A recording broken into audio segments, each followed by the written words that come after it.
Hey, warmer from Elo! Welcome to lovely Las Vegas for Coast to Coast Hoops with myself, Greg Hoops Peterson, now part of the VSiN Family Podcast. We've got an excellent podcast for you as we're going to be joined by our good friend Paul Fristchner. He does great work with the Rebound Rundown Podcast, the Big East Digital Network, and Xavier Musketeers. He's going to be joining me in a few minutes. We're going to recap these NBA draft decisions that we saw, some of the big winners and losers of college basketball, and a little bit of conference-by-conference feel as to what we've gotten here in the offseason as well. It feels like it's been a bit underwhelming for the Big East. The Big Ten, the SEC have had better moves, so we're going to be talking about that and so much more. And then in the final segment, going to get you guys a recap of the news and notes we saw in college basketball on Friday. If you do have a question, comment, segment idea, what have you for this podcast, you have one of two ways to be able to fire those in. First one is my Twitter/X timeline at gunit_81. Keep in mind, letters EM. Name does not matter, so as per usual, please do send these in the timeline. Other ways, find an Apple Podcast review. If you rate this podcast 5 stars, it is very much appreciated. From there, you're able to fire in whatever you'd like to on this podcast via that 5-star review.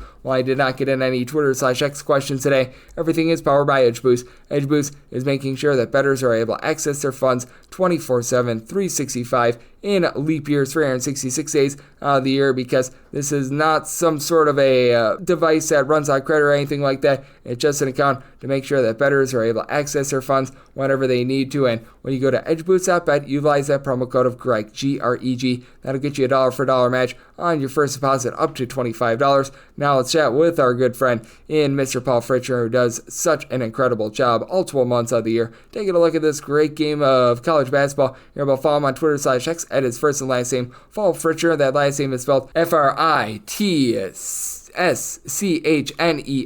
And Paul, it's great to get you aboard. Thank you. Yeah, absolutely. Always great to talk to you, Greg. Always great to have you aboard. And Paul, over the last few weeks in college basketball, it's one of, in my opinion, the most impactful times in the offseason. These NBA draft decisions, guys are going to be staying and going. And I'm not sure how you viewed things, but I thought that just overall the winners were college basketball as a whole, because a lot of the guys that typically would be late first-round picks, early second-round picks that would have been as good as gone 3 to 4 years ago, a lot of those guys decided to stay this time around. You're exactly right. And that was the first thing I wanted to bring up here is I tweeted this the other day that I think college basketball as a sport. Now, I understand from the fans who enjoy watching their team and they like watching a player come in as an 18-year-old and mature to a 22-year-old, and they follow their journey. It feels like they get to know them.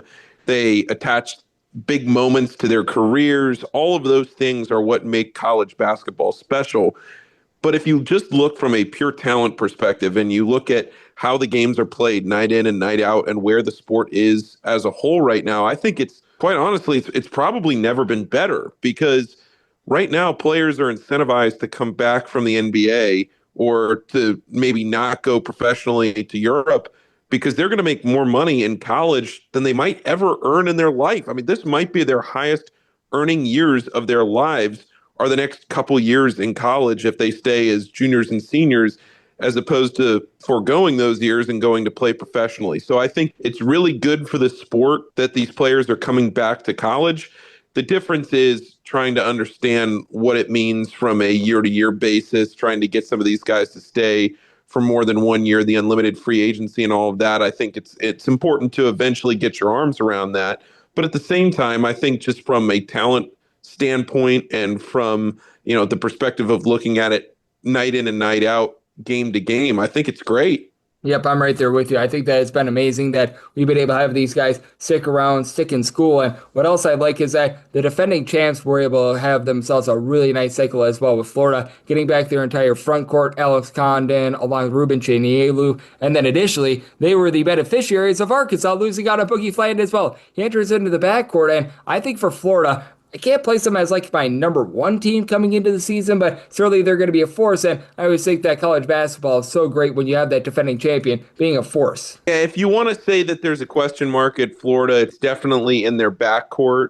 But how big of a question mark really is that, Greg? We just saw what this team did this year. We knew they were going to be a good team coming into the season, but did we know that they were going to be a national title contender?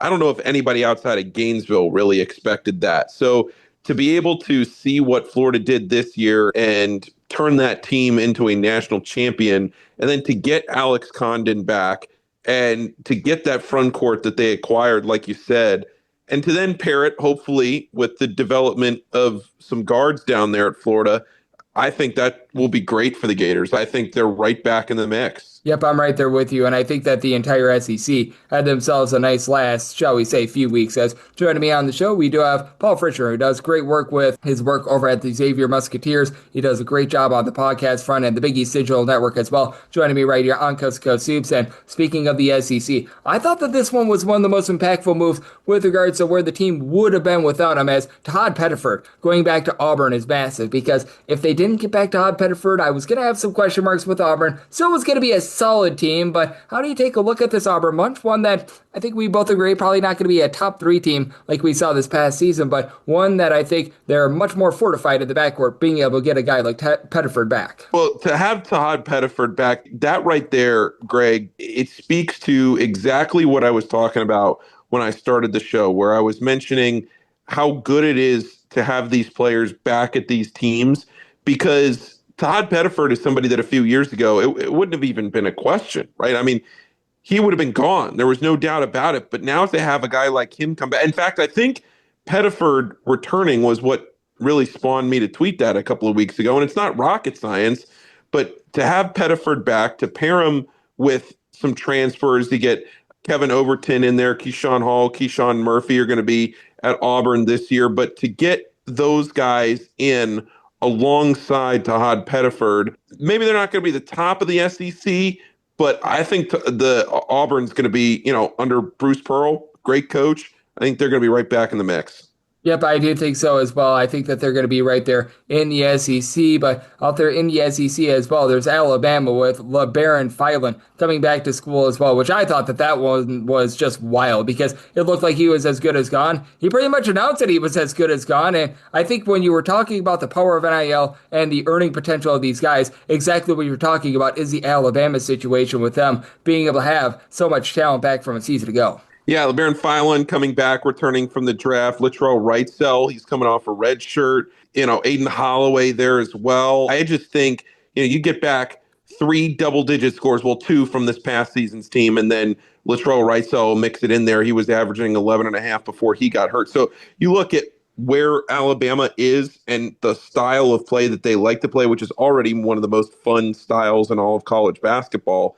But they got to get over the hump, right? I mean, I know they made the Final Four. They lost in the Final Four. But there are some big expectations around that Alabama program right now that I know, within that building, they're hoping to even reach higher heights than just the Final Four. They are a team under Nate Oates that wants to win a national championship.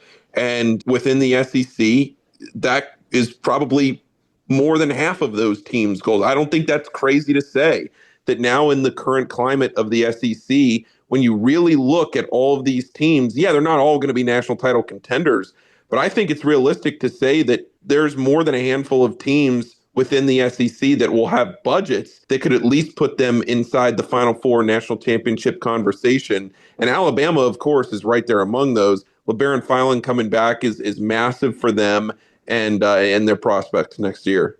Yep, I think that that's so well said by you, and I do think that for Alabama, it's going to be rock solid on that front. But how about if we take a look at this team as well? As joining me on the show, we do have Paul Fristchner right here on Coast to Coast Hoops, as out there in the ACC, one of the biggest winners of the offseason has been NC State. Like what they've been able to do with Will Wade coming in, with bringing in all these transfers, and they were winners of the portal cycle as well. As I believe that Jerry Dang was in the NBA draft process. I was not thinking that he was going to be saying in there, but he was involved in there. But being able to get in Darian Williams, who was so good over at Texas Tech, one of the biggest adds of the transfer portal in my opinion, and in my opinion for NC State, they've done such a great job of just being able to revamp that roster and just give a new look from where it has been in the last few years. Well, NC State under Will Wade is going to be one of the most intriguing teams to watch this year. And one name that you didn't mention right there that I am going to be maybe most interested in seeing on this NC State roster is Terrence Arsenault, because he was a player that saw minutes for Houston, but you can tell with him leaving a team in Houston that's going to be right back in the national championship conversation next year. If he's leaving a situation like that, it probably means that maybe he wants a better playing time. He wants more playing time or a better situation. I don't know what it might be that he's thinking that he wants that he couldn't have already had at Houston. But Terrence Arsenault going to NC State and playing for Will Wade and being that kind of 6'5" mix in there for Will Wade. I'm really interested to see what he does now for the Wolfpack. Yep, I am as well, and I think that that is going to be a very fun team to watch, and I think that they're one of the most notable teams in terms of what they've done here in the offseason. But another team has been very notable in what they've done in the offseason, Michigan, the Wolverines, more in your neck of the woods out there in the Midwest, and I think that they have been just absolutely tremendous in the way that they've been able to just be able to revamp this roster. I know that there's not a ton of people that are thinking the world of Elliott could do, but the biggest thing with Michigan is that they just need a point guard to be able to protect the ball. He certainly is going to be able to do that, and with getting back Yaxel Lendeborg, I think that this team is in for a very nice season. You said it right there. Yaxel coming back, or, well, getting his name out of the draft and then accepting his transfer over there to Michigan. That means that Dusty May, you think about what Dusty May had this year in his first year at Michigan in that front court, right? Danny Wolf right alongside Vlad Golden. You get a front court here where you have Landenborg and Elliot Cadeau in the backcourt. Greg, I think Michigan, again, is going to contend right at the top of the Big Ten. I think they're going to be a really, really good team. And I think Dusty May is starting to establish himself here in the Big Ten. The question mark was, yeah, he had the great run at Florida Atlantic. And, you know, what happens if they would have lost to Memphis? Well, they didn't lose to Memphis. They went to the Final Four. They were the beneficiaries of some luck during that Final Four run. There's no doubt about it. But there's also no doubt in my mind that Dusty May can coach, and he can coach at a really high level. And now he has the funding, he has the roster, and he has the talent and Yaxel and the rest to really put some pressure on the rest of the Big Ten here. No question about it. And I do think that that is going to be such a fun conference to look at because the Big Ten has been big winners here throughout the offseason. And I know you do some great work covering the Big East, and there wasn't a ton of big-time decisions with the Big East, but how do you evaluate the last few weeks for them? Because I just feel like they sort of held serve. You've got a team in Villanova that's picked up a few pieces here in the offseason, trying to rebuild under Kevin Buller, but I feel like for the Big East, they're really the conference out of the major conferences that had the fewest moving parts over the last few weeks. Yeah, maybe the most surprising thing was RJ Lewis. He's coming off a Big East Player of the Year season, and he decides to stay in the draft. He doesn't go back to St. John's. And I don't know if RJ is necessarily the top end of the draft type talent that you would have thought that maybe he would have gone back to St. John's. I think that was one of the most surprising decisions for me amongst players that decided to stay in the draft and not return to school. Yeah, I think the Big East is going to have a lot to prove this year. I think you have a lot of rosters that had a ton of turnover. I mean, you look at Xavier, they're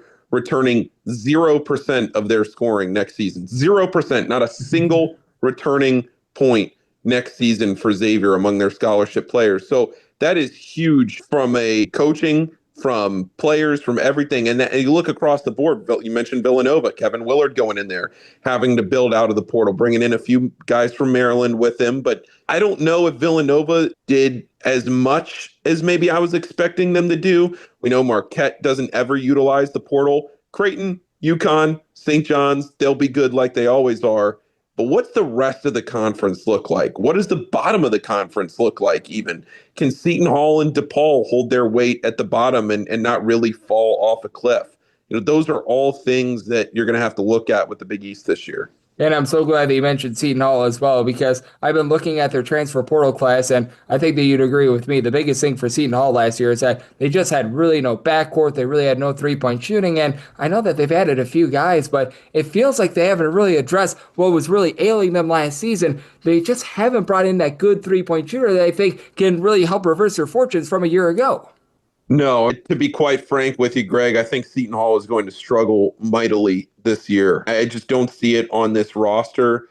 You know, we know the struggles that they've had over the last couple of seasons, and I think that's going to continue. I know they went heavy in the portal this year, but I just don't really see it panning out this upcoming season. They're going to have to hope that a lot of guys translate up and that some of the guys that played, you know, like Trey Parker played at NC State, Mike Williams played at LSU, but neither one of them averaged more than 5 points a game. So can some of these guys really take a step to the next level? You know, Elijah Fisher, double-digit scorer, TJ Simpkins, Adam Clark, 3 double-digit scorers, but can they really take that step in the Big East? That's what I'm interested to see here, because Adam Clark, Merrimack, TJ Simpkins, Elon, Elijah Fisher, Pacific. can they do it at the Big East level? And again, what I keep harping on, these guys really didn't shoot it well from three-point range either, even at the lower level. So that in the Big East, I think is a big giant issue. I'm right there with you, though. I do think that one team that is very intriguing in terms of more of those like bottom/middle teams out there in the Big East as well is this bunch in Butler, because with Butler, it's been a little bit of a slow build for them. I thought that it was going to be a little bit better under Thad Matta, but that said, I do feel like they got better here in the offseason. Being able to bring back Flip, I think is going to be really big for them as well. And I take a look at what they've been able to do this offseason, and I'm encouraged by them. Yeah, Butler's one that they're going to have to try and turn a corner. I think you have Finley Bizjack coming back. I really liked Finley Bizjack this past season. Yeah. I did. I thought he was a nice player for them. But, Michael Ajayi coming over from Gonzaga, Johan Traore up from SMU. It feels to me like they're kind of a middle-of-the-pack team again. And I don't necessarily think they're going to be bad. I just don't know if they're going to take the step forward that Butler fans are hoping they are with this roster. Yep, absolutely. And Yami Butler coming over after he was a nice three-point shooter as well. I think I'm probably higher on Michael Ajayi than most guys because I saw him at Pepperdine. I absolutely love what I saw and just felt like he was out of place over at Gonzaga last season. But I think that is going to be very much a team to watch as we do have Paul Fristchner, who does an amazing job over at the Big East Digital Network, joining me on Coast to Coast Hoops. And just overall with these last few weeks, which team do you think had the biggest impact from a draft decision or two, either going their way or not going their way? Not necessarily it's a team that is going to be in the top 5 or the top 10, but maybe they go from being a bottom of the pack team in their conference to being a rise up. Like the one that I keep going to is Mississippi State. The fact that they were able to get back Joshua Hubbard, even though it's not necessarily going to be a Mississippi State team that's going to be in the top 10, where they would have been without him versus where they are now, I think is massive. Is there a team or two that you take a look at that it just felt like it was a big impact as to whether or not they did/did not get that guy back? Well, I think Mississippi State is a great example, and I hate that I'm about to zag on your question, but I do want to bring it up because I haven't brought it up yet. This is the top end of the country, so it's not the bottom end that you were talking about, maybe a hidden team. This is the most prominent team in the sport, maybe. But Kentucky getting Otega Oweh back, I think, was a really impactful decision for Mark Pope to get a player like him in the backcourt back for his second year. We haven't had a chance to talk about him here on the show yet, and I think Otega Oweh coming back really changes the landscape of not just Kentucky, but of the SEC, because Kentucky under Mark Pope in year one, they were fun, right? They won games, they played a fun style, but they lost to Arkansas at home. They bowed out in the tournament. Can Mark Pope get him going in year 2? Now he has a cornerstone to build around in Otega Oweh. Him coming back at the 11th hour right before the draft decision, I think to me was a really, really big deal for the SEC and for Kentucky. That's a bad answer to your question, Greg, but at the same time, I did want to make sure I got him in here before we wrapped up the interview because I think that's a really, really impactful draft decision. Oh, there's no question that it is. And with Kentucky being able to add in there Jaden Quintance to be able to help out down low, which is what they were truly lacking last season, I think that is a team that's going to be able to turn the corner. And a man that is always turning corners, a man that is always improving and is always doing an amazing job is you, Paul. I know that you've got quite a bit that you're doing right now. You're over at the Big East Digital Network, Xavier Musketeers, and I know you're hosting a daily/weekly podcast yourself. So let the good people at home know what's on tap for you and how people can follow along on social media and other platforms. Yeah, I do a show called the Rebound Rundown. We're trying to do it about once a week here in the summer, and then once the season starts, it'll be every day. It's just an opportunity to hear from coaches, from other media members, from people around the sport about what's going on within conferences, within teams, programs, all of that. So make sure you give it a follow. It's on YouTube, social media, at Rebound Rundown. And Paul does a great job with that podcast. He does a great job being able to follow the sport all 12 months out of the year. And every single time he joins me, he lends such great insight. So big thanks to Paul for joining me on Coast to Coast Hoops, now part of the Beast and Family Podcast. And coming next, it is that time of podcast. I give you a recap of the news and notes that we saw in college basketball over the last 24 hours.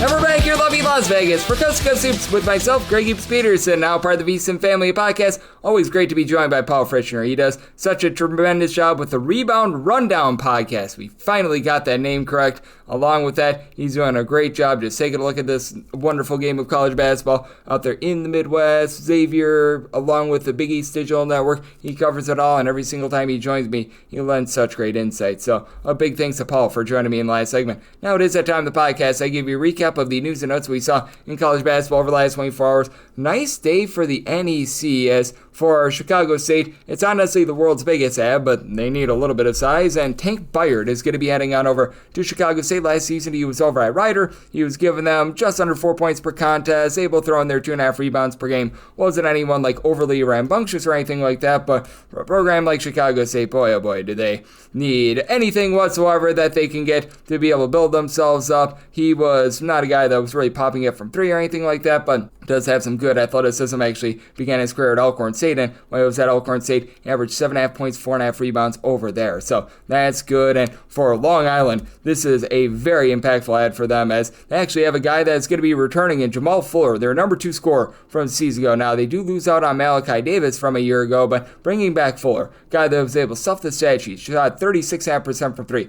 12.5 points, 6 boards, steal per contest. This is absolutely massive for Fuller. He has 1 year of eligibility remaining, so he should be all on the up and up there. Guy stands right around about 6'5", and the NEC, there's not necessarily a ton of size there, so he should be able to do a nice job, be able to provide some good effort for this team. And when it comes to Long Island, I am very bullish on them for this upcoming season. They didn't necessarily make a whole bunch of moves via the transfer portal or anything like that, but you just take a look around this conference, and who in the NEC really added a lot. You've got Greg Gordon, who's going to be coming in, and I think that Greg Gordon is really the guy that you look to be able to elevate this team, as he was over at UAB last year, just really wasn't able to get out there on the floor. He was that top scorer over at Iona, with Shadrick Lassou coming back, their top rebounder, AJ Neal in the fold. I think that this is a roster that should be right there at the top in terms of the NEC. So that is a very impactful ad, and being able to get him back, you know what, that sometimes the best ads are the ones that were already on your roster. There you go there. You've got Jadir Muhammad heading on over to Florida State. I can't think that this is much more than a depth ad for Muhammad. He did average a block and a half per contest for UMass, but he was at 6'10", averaging 3.5 points and 2.2 rebounds per game for a team that,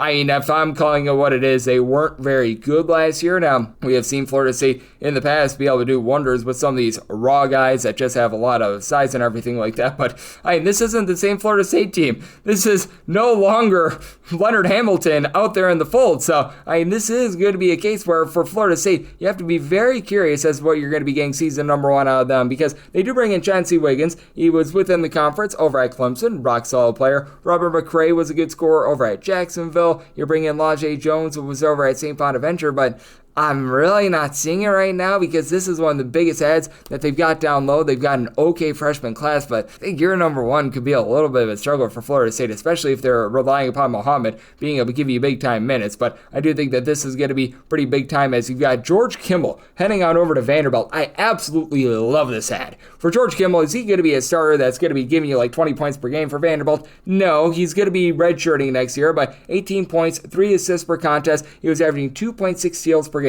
He's going to sit out this year, and then during the 2026-27 season, he's going to be able to play a very nice role for this Vanderbilt team. I absolutely love the plan in place for them, so that's very impactful. And for Sacramento State, it's feeling like they've been adding a guy like a day at this point ever since Shaquille O'Neal took over as their general manager, but some of these guys walked in the offseason as well, and now they're looking for a home, as Bowen Beatty was. He was a 7-footer for them last year, averaged 2 points, 3.5 boards. He was limited to only half the season due to injury. He has decided that he is going to be going to LaSalle. For LaSalle, this is very much a new-look team, to say the least, as well as for the Explorers. They're just exploring to be able to try to get up out of the cellar of the Atlantic 10, I think is the best way I'll be able to put it. They bring in Darius Nichols, and I think that this was a very nice ad in the offseason. He was over at Bradford, did some nice things over there, but it's clearly going to be a team that's going to be playing a little bit more slow, a little bit more controlled. They're going to look to pound the boards. Beatty, I think, is going to be able to give you a bit of something, but if you're relying upon him to be an elevator out there in the Atlantic 10, I just don't know if that's going to be the case.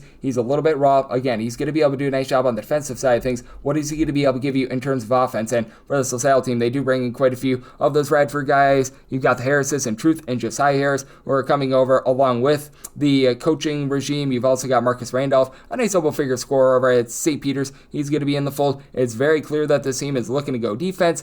not a lot of offense to be found as Justin Archer. I think that he's going to be pretty rock solid down low, but certainly the defense, it is going to be there for LaSalle, and I think that they're going to be a very interesting team to watch. I love good defense. Many casual fans probably are not going to be loving that. You've got Dion Nassi. He was over at George Washington last year. He was averaging right around about 3 points per contest, and these are a lot of the guys that are starting to come off the board now. He has decided that he is going to be going to Cleveland State. For Cleveland State, it's a little bit of a blank canvas for them as well as they lose their coach in the offseason as well, so they're going to be looking to just be able to pick things up from there for this Cleveland State team in the offseason. They made the adjustment on over to Rob Summers, and he does have some ties to Cleveland State in that he was an assistant under Dennis Gates this past season. We remember what Dennis Gates was able to do with this fine program, and he's probably going to be able to put a little bit of that into this program. I don't know if they're going to be going quite as up-tempo, and if they are, it might be a little bit of a fool's errand because we do see out there in the Horizon League, there's really not a lot of defense, and the teams that typically make the NCAA tournament are the teams that are able to play a lick of defense. But for Cleveland State, they have brought in a few interesting guys. Like the fact that they brought in Josiah Harris,